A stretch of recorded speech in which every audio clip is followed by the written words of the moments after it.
I would say don't become distracted from your important work. There's so much to be distracted by right now.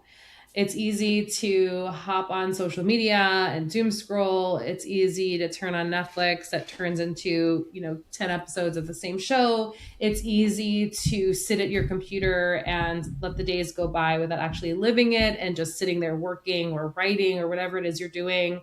And be very clear about what your work is. Y'all, we have another guest episode coming at you. So Dr. Jen Rafferty is an educator, author, TEDx speaker, and the founder of Empowered Educator, an organization transforming the culture of education by placing educator well-being at the center of school success. She holds a PhD in educational psychology, degrees in music education and vocal performance, as well as certifications in emotional intelligence and neuroidentity evolution. She's a former middle school teacher and knows firsthand the challenges and joys of life in the classroom, as well as the toll it can take to be an entrepreneur, to be an educator, and to be in a role where personal well-being comes last. Don't we all know that? Her own journey from burnout to balance ignited her mission to help educators reconnect with their purpose, restore her energy, and feel empowered as leaders both inside and outside of the classroom. And the real reason we're here, her book, The Empowered Educator, 10 Lessons to Prevent Burnout, Reclaim Your Joy, and Unlock Your Teaching Potential, comes out literally the day after this podcast goes live, August 4th, 2026, from the number one publisher in America, Penguin Random House. And I am so excited to share with y'all about Jen's work and to talk with Jen about it. So Jen, welcome to the Kind of a Big Book Deal podcast. Thank you. I'm excited to have this conversation. Okay, so I have to admit that I know more about you personally than the average author I work with, and that is because we met inside of a coaching container run by the amazing Tracy Litt from the School of Becoming way back in 2020, I think? Yes, it was 2020. It was so long ago, in fact, that you were working as a teacher still in the classroom. Can you share a little bit with everybody listening about your background and how you became an entrepreneur? Sure. So yes, when we met, it was during COVID. It was the fall of 2020. So at that point, I had been teaching music, middle school music, which I loved, by the way, for about 15 years. And I thought I was going to do that for my entire career. I think if you would have asked me then if I was burnt out, I would have said no. But looking back on my experience, I was definitely burnt out and I was completely hiding in plain sight, even from myself. All to say was that whole year was pretty tumultuous for me. In addition to what was going on in the world, my husband and I decided we were going to get a divorce in December of 2019. And I moved out with my two kids who were 5 and 7 at the time. The same weekend, the world shut down in March of 2020. So it was pretty wild. So, everything I thought I was the day before, all of a sudden, I didn't feel like I was anymore. I wasn't living in my house. I was no longer a wife. I wasn't teaching the way that I was used to. Singing itself was considered very dangerous back then. And so I really had to come to grips with who I was and who I wanted to be and how to make a bridge to get there. So I decided to stay home for what I thought would just be a semester to homeschool my kids, which maybe is a conversation for another day. But I did that for what ended up being a year. Started my PhD that same fall, which is when I met you in one of Tracy's containers, and dove into the research more about cognitive neuroscience, which always fascinated me, especially as a middle school educator, and emotional intelligence and high level mindset work alongside my own healing journey. And I realized that teacher burnout wasn't anything new. We just couldn't ignore it anymore at that time. So I resigned from a job that I loved and I started Empowered Educator from my dining room table as a newly single mom. And now here we are in 2026 working with Penguin Random House and bringing this big, beautiful book into the world. I love it. I love it so much. So listeners of this podcast are going to be super familiar with my 3P framework to get a book deal. And I'd love to use your book as an example of how this works in action. So are you up for it? Absolutely. Okay. So the first P is potential, which means, does this book have potential in the market? So let's talk about the problem. Why did you want to turn the work of Empowered Educator into a book? Like, why that format? What was your mission? What was the inspiration? Great question. And I actually remember you asking me this on one of our two calls that we had before I had even agreed to work with you. And truly, it was, I had seen the results of the work working with my clients, where the teachers I was working with, kind of a B2C format individually, were clearly making different choices for themselves and how they were showing up in and out of the classroom. They went from feeling exhausted with a sense of helplessness to all of a sudden finding this renewed sense of energy and joy, and remember their sense of agency, which is really what we do here at Empowered Educator. And so that was one part of it. And then I had the opportunity to work more and more with whole school communities. So I saw this work on not just the individual level, but also what happened when multiple people within a school community were participating, whether it be teachers, school nurses, office staff, parents, administrators. And that was changing the whole culture of a school. And so what interested me in doing it in this format was really access. How do we get more people on board as a runway into the business and the work that we get to do here, and how we make massive change with the people that we engage with, but also a way to maintain the work in between the times where we're Mm-hmm. actively engaging. So it was a way for people to continue to have their own agency in how they engage with the work, with or without me. I love that. And that, I think when we think about potential, that's a really good description of it, right? It fits into your business, it stands alone from your business, but it also fits in for your existing clients, brings new clients into the fold, gives them something to take away from working with you. It's all this, it's a product within your greater offerings at Empowered Educator. And on my side, I work with a lot of educators. You can see Erica Jordan Thomas's 7-Figure Educator, which hit the USA Today list. Behind me, and publishing loves educators. It's one of those micro niches that they love because educators buy books, right? And so for me, having worked with Kyle Schwartz and Jamie Sears and Erica, I knew that this book had a marketability in the industry, and so it definitely had potential, which brings me to the two P's, or second P, which is platform. So before we started working together, you were in a position that a lot of people listening to this podcast are in. So you had a great book idea, but you needed to grow your audience, your platform, your visibility. I feel like we didn't have a formal conversation around that, but you probably got that conversation when we were in person together at one of Tracy's retreats. So you needed to grow, right? You need to grow your audience, you need to grow your author platform, you need to grow yourself, you need to grow your visibility out in the broader world before a book deal was really possible. So how did you do that? How did you wrap your mind around all that growth that had to happen? So there are two things that happened. One, I think I had very much of a hands-on way of building that, and the other, I think, happened just because the stars aligned. And I'll start with the first one first. You know, my mission is to get Empowered Educator into the hands of every teacher that needs to happen. So what I needed to do internally was to make all that visibility feel really safe. That means doing things that felt super uncomfortable, like lives on Instagram when that first started to be a Mm-hmm. thing, and really dig into my network and grow my network, go to the conferences, make the cold emails, make the cold calls, being able to sell the ideas of what we do here in a way that is valuable to a potential client. And coming from the teaching space, those aren't necessarily skills that we hone as educators. However, at the towards the end of my career, I actually got really interested in a lot of marketing books, because I thought to myself, you know, as educators, we want all of the information to stick.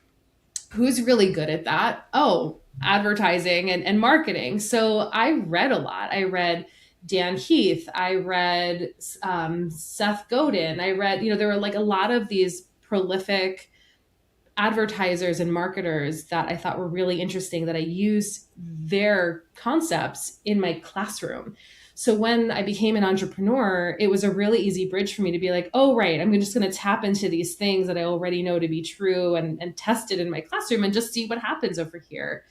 COVID allowed me to be in this place, especially as I was re-identifying myself as a woman. I was, reestablishing myself as a career person in this world. I had a clean slate.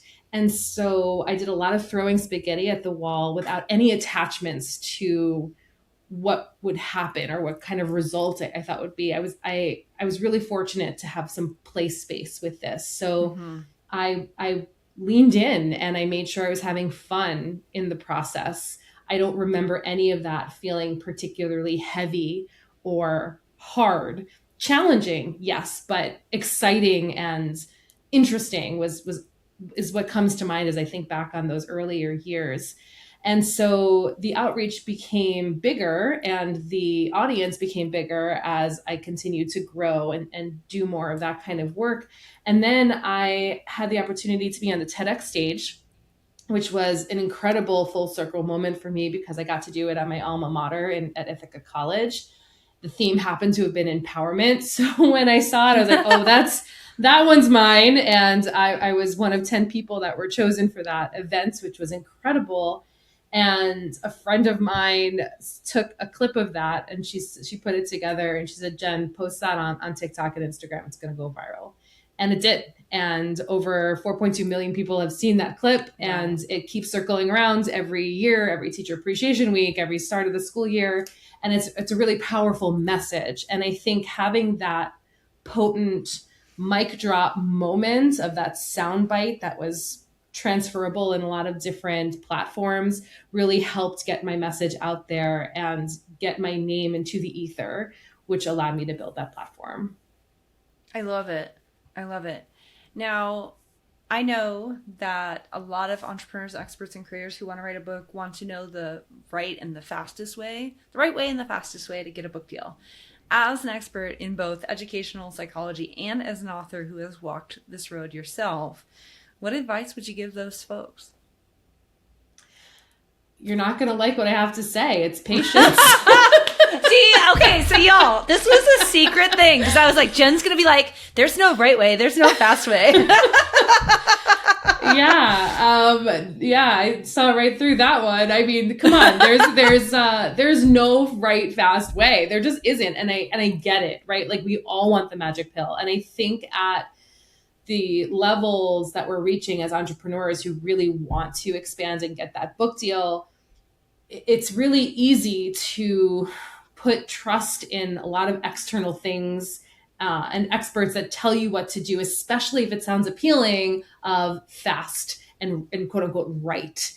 And I've learned this lesson over and over and over and over again, and they have been very expensive lessons. You need to trust yourself.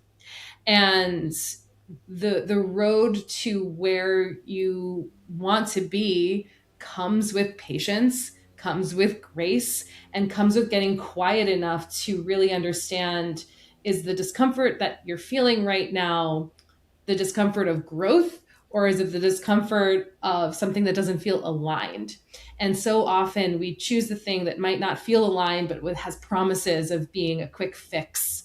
And it's really important that you sit in that discomfort and discern the difference between the two. Because I'll tell you, signing with you was wildly uncomfortable. However, sitting in that discomfort was very clear to me that this was aligned, that there were no false promises of fast and right. It was what felt aligned for me, and how did what you were offering fit into that vision that I had for myself. And I bet on myself, and here we are. But that took a whole lot of patience. And we started talking, I look back in my notes before this podcast, a year and a half before I actually signed with you, because a year and a half prior, sure, the concept was there. I don't think I had the platform yet, but I wasn't ready.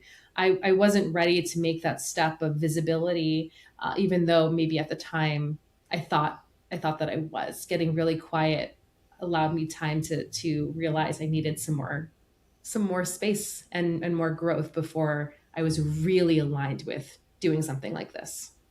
Yep. Yep. And that's not uncommon. You know, our sales cycle for some people is up to 2 years because they have the idea or they find out about us or they get introduced to us or I go chase them down.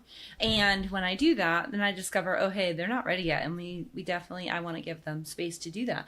But we did work together on your proposal. And this is the last P, right? So you have potential, you have the platform, you're ready, you signed. Proposal time. What part of the proposal process surprised you, if anything? How in depth it was. I was originally the reason why this even got started. I was approached by another publisher and said, "Hey, we see what you're doing." I was pretty visible at the time. Do you want to consider writing a proposal for us? And you and I had known each other at the time, and I was like, "Well, I don't want to do anything before I talk to Meghan." So I had called you and I kind of worked through, what does that even mean? What does that look like? And the truth is, I guess there's two things. There always seems to be two things to your questions. The first part of it was I didn't know how to write a proposal. And so if I wanted to put something out into the world that had a chance of doing the thing that I really saw for this idea, it needed to be done right and it needed to be done by experts. And the second thing is there is such a steep learning curve that even if I did want to do this myself, such a steep learning curve for this. And at the time I was building my business. I'm a mom of two young kids. I was writing my dissertation at the time for my PhD.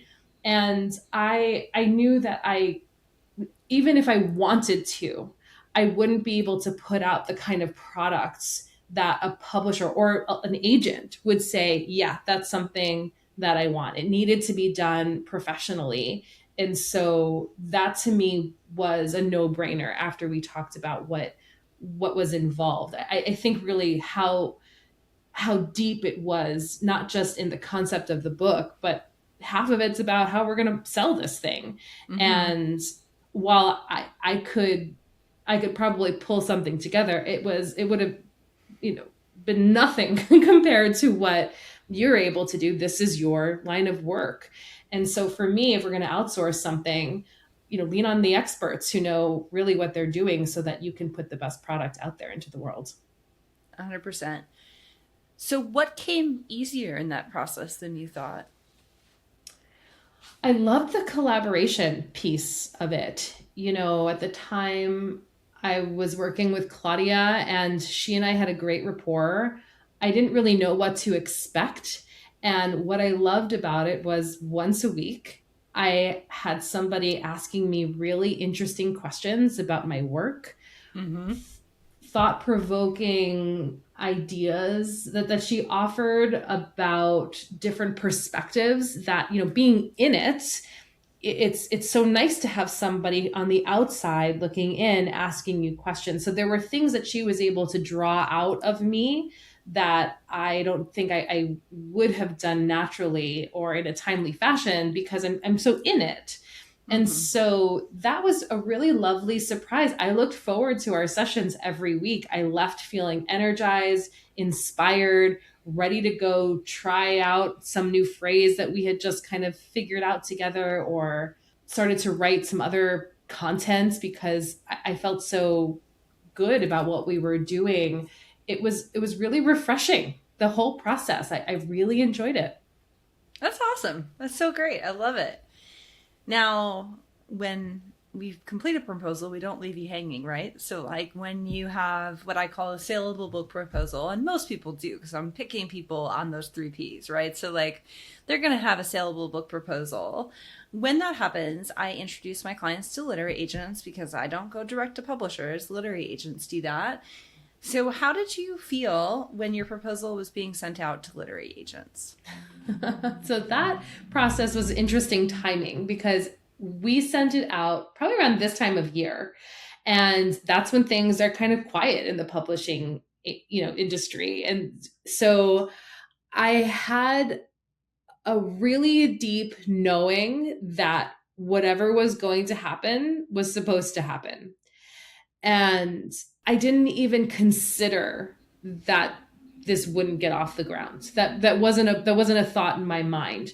So the waiting game that happens didn't feel painful. It didn't feel uncomfortable. It felt intentional and purposeful. And I felt deeply that every no that we received from a literary agent was really important feedback.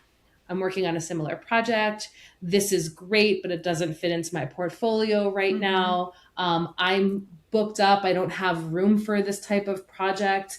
And none of that feedback was, I hate this idea. I don't think this is going to work. None of them.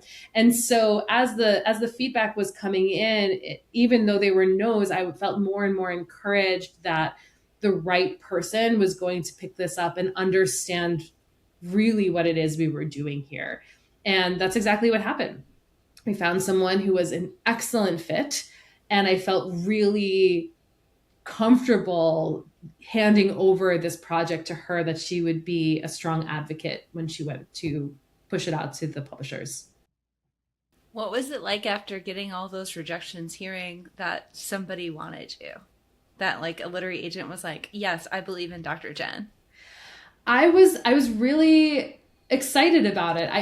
It wasn't a moment where I was like, oh, finally, or I can't believe this is happening. I think truly there was this deep knowing that I had inside of me that this book was supposed to be out in the world. And I was really looking forward to meeting her and having that conversation, just because it aligned with what I thought was going to happen. I can't describe it any other way. I don't have that moment of I don't have that memory at that point of that complete, I can't believe this is happening, because I knew it was supposed to happen this way. So it was almost like everything falling into place as it was meant to. So coming into that meeting, I felt so certain. Because even after that meeting, if she was like, nope, not for me, then that she wasn't my person. So it was a complete detachment of outcome, where in the work, that we do kind of personally, you and I, that's something that we talk about a lot, detachment from outcome. But I'll be honest with you, when we're living in the real world, especially when stakes feel really high, that's not always easy to do. but for whatever reason, with this thing, I truly felt this deep sense of knowing. And so it all felt good and it all felt correct. I love it. Yeah, I was going to say, like, this is the most grounded approach. I have a couple authors where I'm like, you are the chillest cat. And where are you going to freak out? Like, I was like, what is going to trigger this bitch? Because nothing is. But, like, I think it is that management of the thought of, like, we've done a lot of personal growth work, both separately and together. And I was like, I think that does give you a little bit of a different perspective of it. You're not seeking that external validation. You're not chasing something. You're doing what the publishing industry actually wants, which is like inviting people to the table and saying, hey, do you want to partner with me on this project? Yes. Which is a little different than like, please like me energy. Yes. Completely. Okay. So did that experience change when your agent sent the proposal out to editors? Yes. Yeah, it sure gets triggered.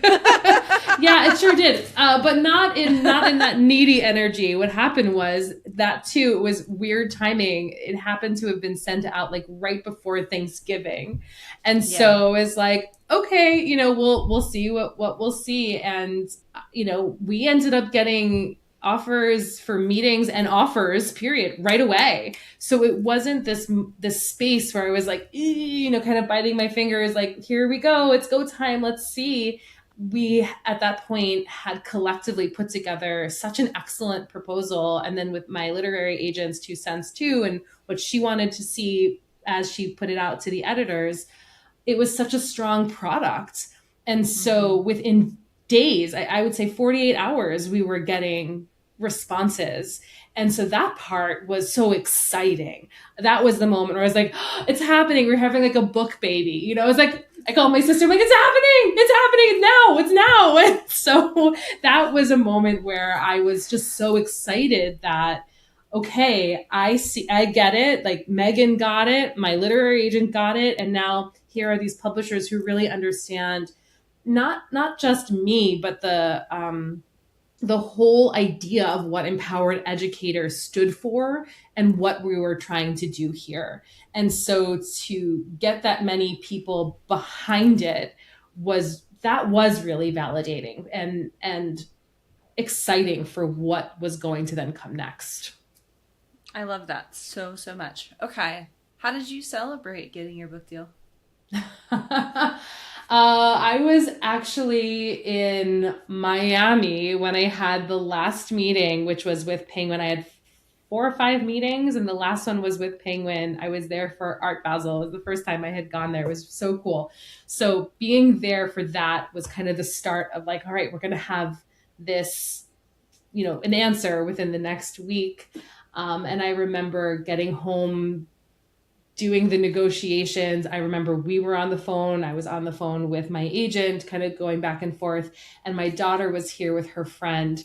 And as soon as the deal was like, okay, this is it, verbal agreement, I remember I can cry, just like screaming at my computer and grabbing my daughter and squeezing her. And she didn't really understand what was going on. She's 11, you know what I mean? And I was just like, She was like, okay, great. I get a book at the Scholastic Book Fair. Right.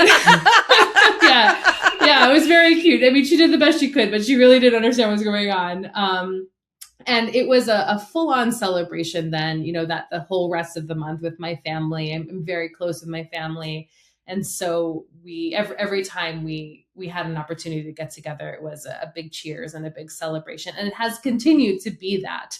It's been a long process, I think, from beginning to end, almost 3 full years. Yeah, almost 3 full years. Yeah.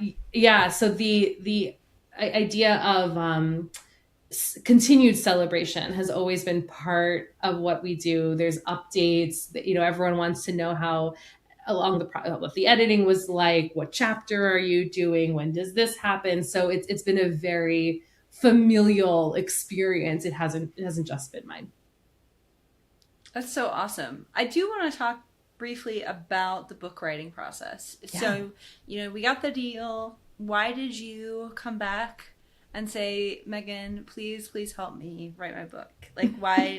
Because I think at the beginning you were like, I don't know, I kind of want to write my own book, but I need help with the proposal, right? And a lot of authors feel that way. So I think I would love to hear why you decided to hire help for your book.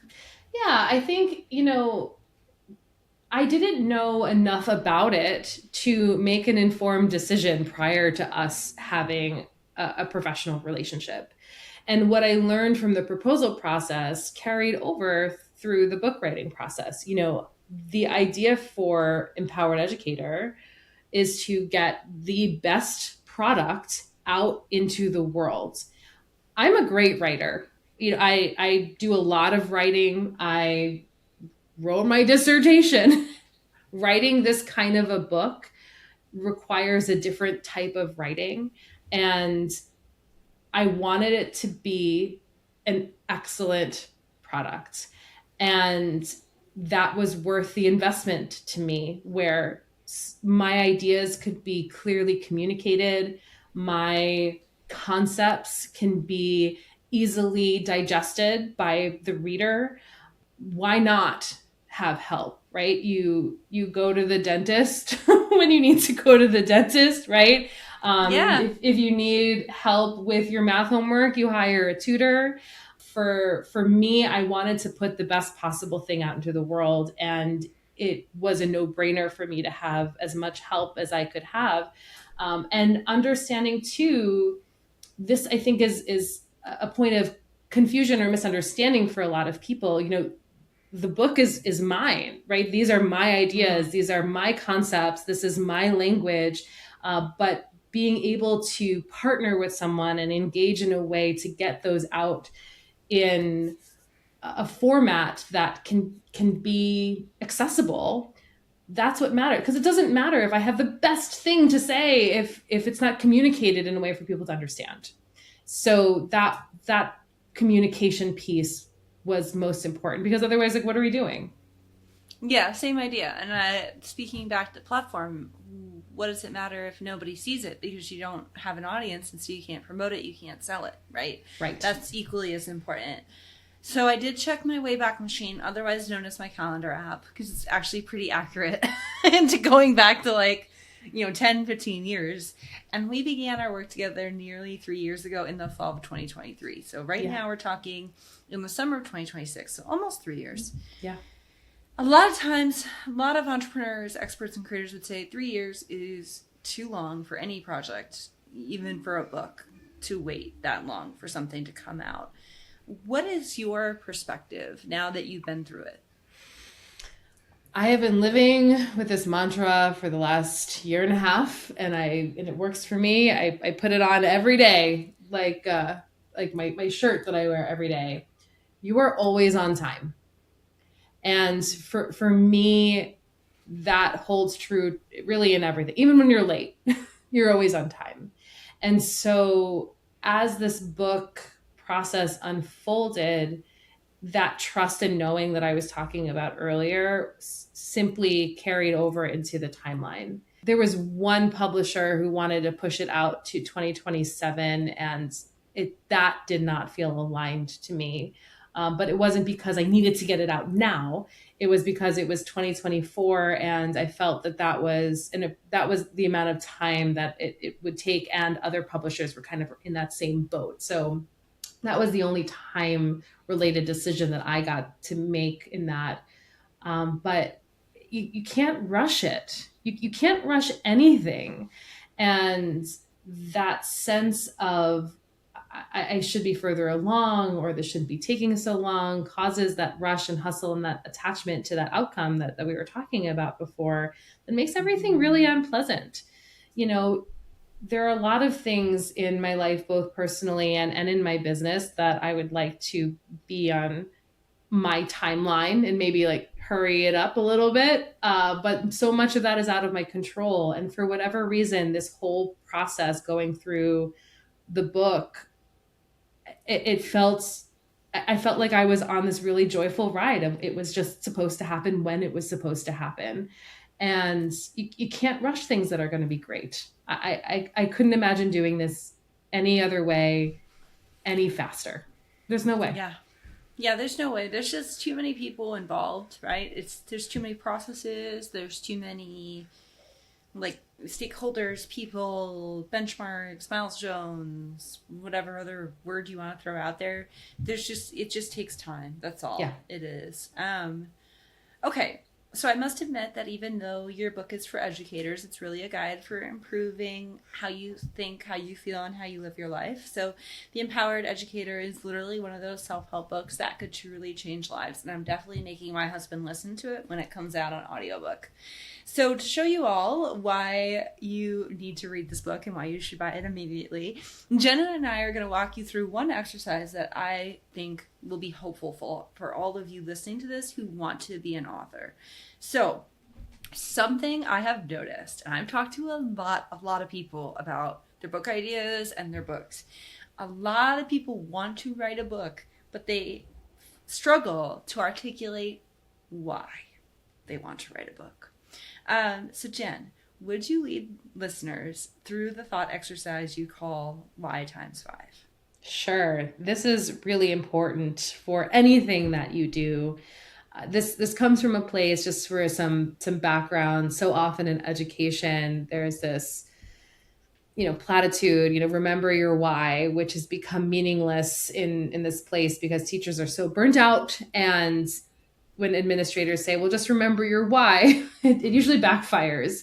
And so this particular exercise comes from a place of we really want to action and live our why, not just remember it. And if you're going to be doing anything, especially as an entrepreneur, you have to understand why you're doing it. If you're walking towards nothing, then what are you doing? You're going to be walking in circles, walking backwards. You need to have a direction. And especially if you're going to be investing time, energy, and money in something like a book, you better know why you're doing it.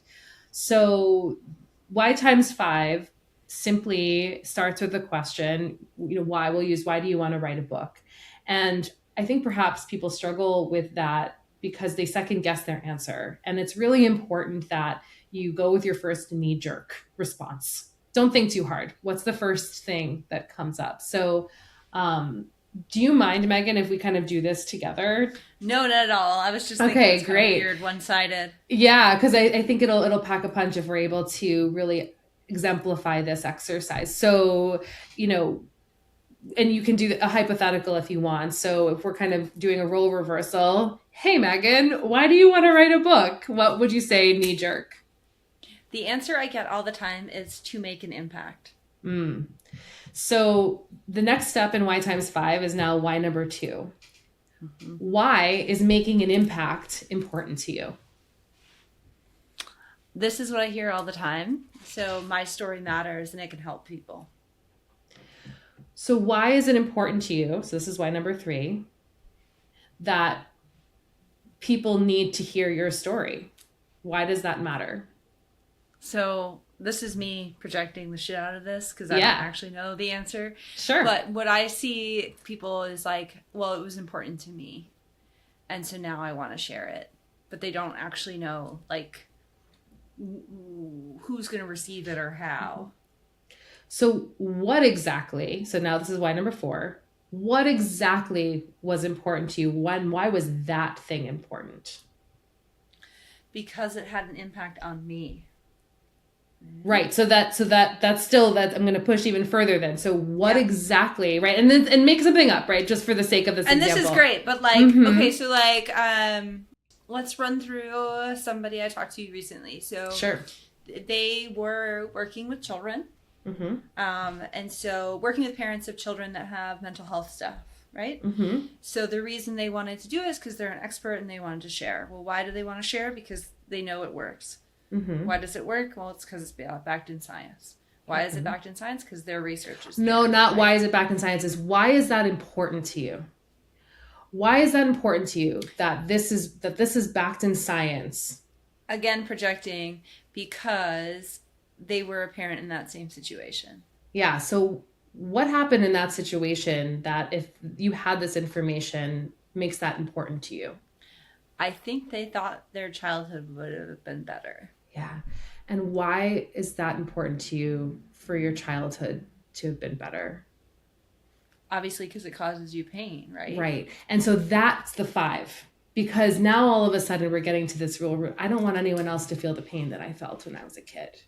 And that it's not even mine. Like we're making this up and I feel this emotion. Yeah, we're making this up. Right? Yeah. Right. Yeah. And so, I feel that. And then all of a sudden that purpose becomes way more than like, I want to make an impact. That's such surface level stuff. I'm writing a book. So kids have parents that would help them have a childhood that wouldn't cause them so much pain as it caused me. That is a totally different way to approach what you're doing than I want to make an impact. Wouldn't you agree? Yeah. And that gives you, I think to me, gives you the idea of, it gives you that courage to build that platform. Yes. Right? Because it's like, you have this idea of who am I to go on, I can't go on social and be live or whatever. But it's like, at a certain point, it's like, who am I not to do that? Yeah. No one else is out here doing it. Yes. I'm going to go do it. Yes. Right? Yes. And when you connect to that really personal part of why, it's irresponsible not to, because then you're holding back your story, which you are the only person who's an expert in your story. And that's, if that's going to be the thing that's going to prevent people from feeling so much pain, like we were talking about this example, then that's such a driving force to do the uncomfortable thing, to sign with you, to do the live, to be visible once the book is out in the world.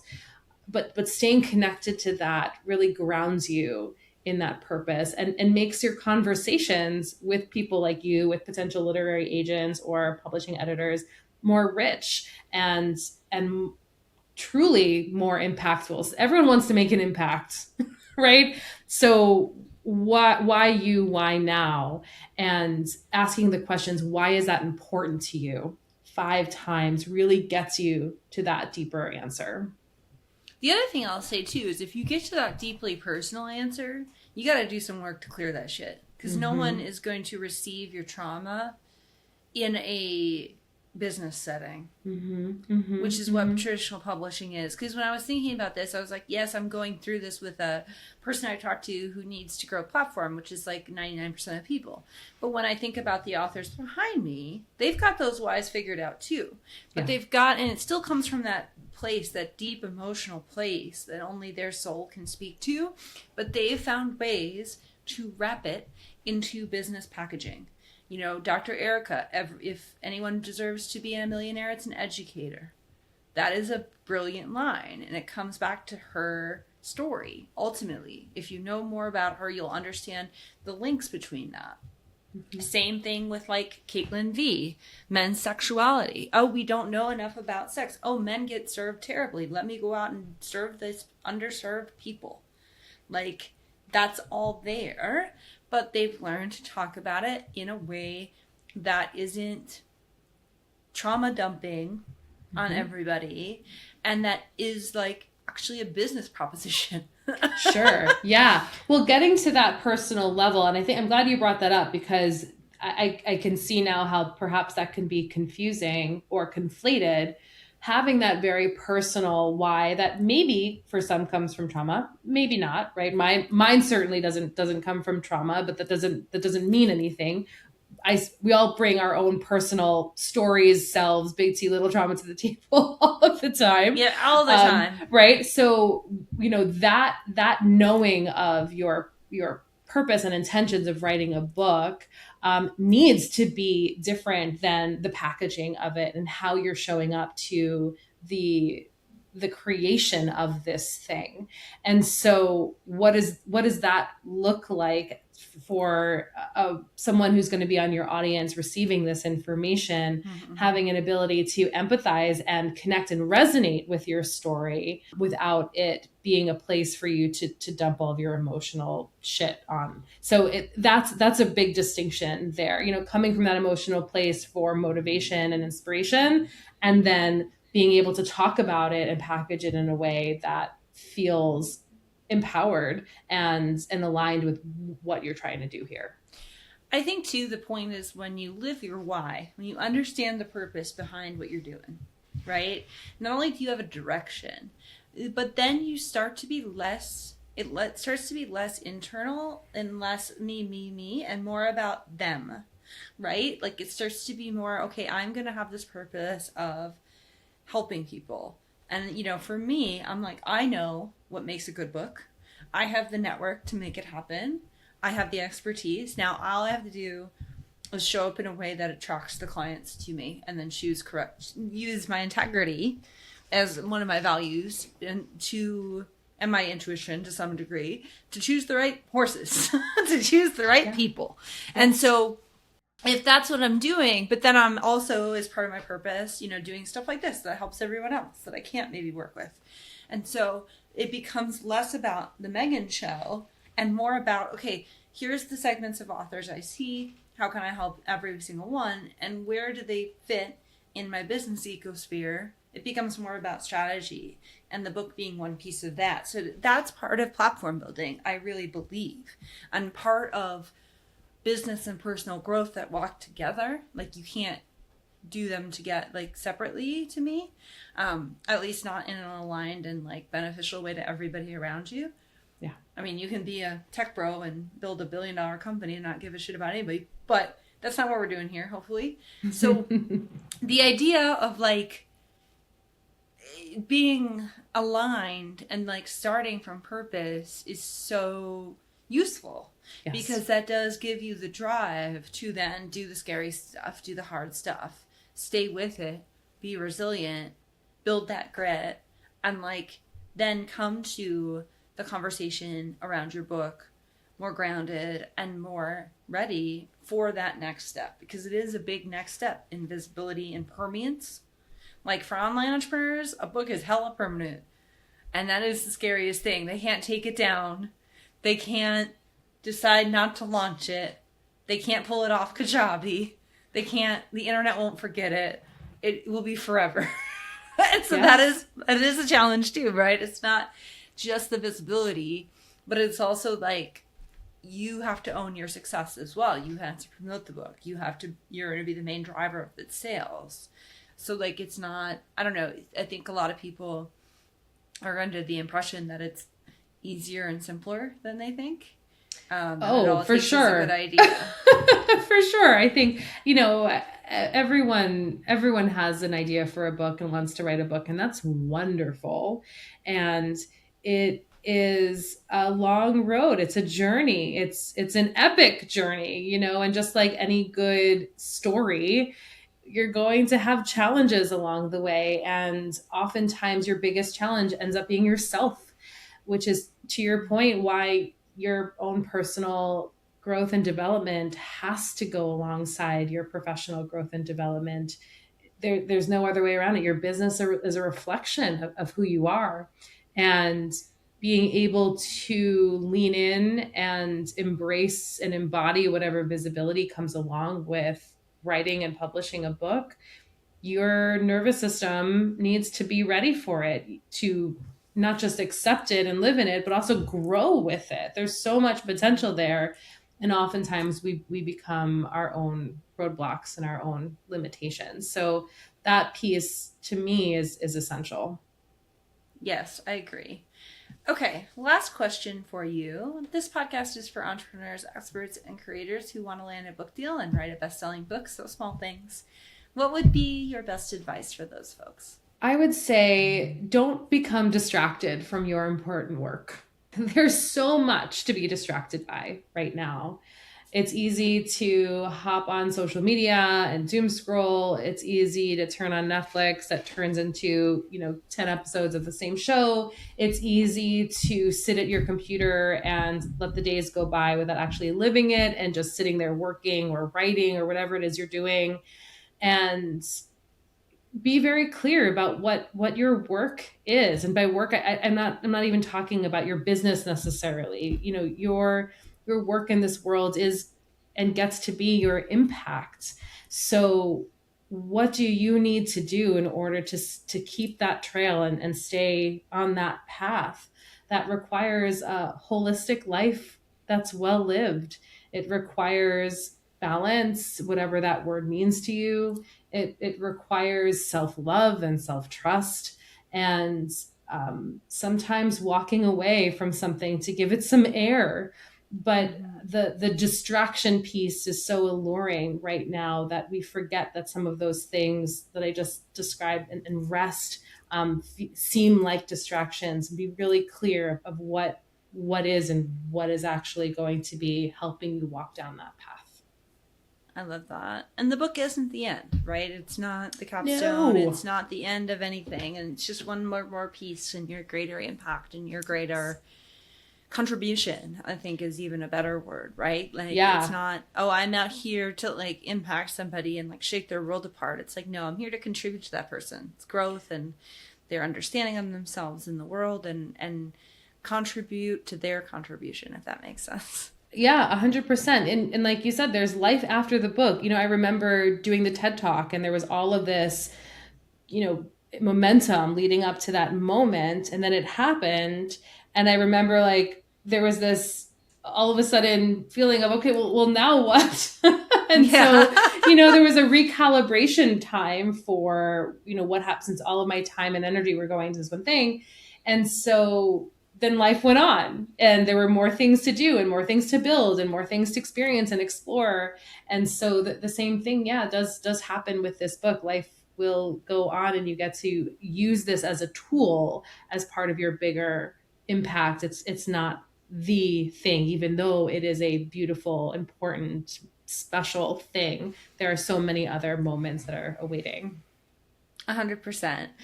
Well, Jen, thank you so much for coming on the Kind of a Big Book Deal podcast. Y'all, there are a lot of awesome free resources for you available at empowerededucator.com/book, including the opportunity to be mentored by Jen directly. I highly recommend you check it out. It includes that free resource of the 5 whys. And until next time, cheers to your success.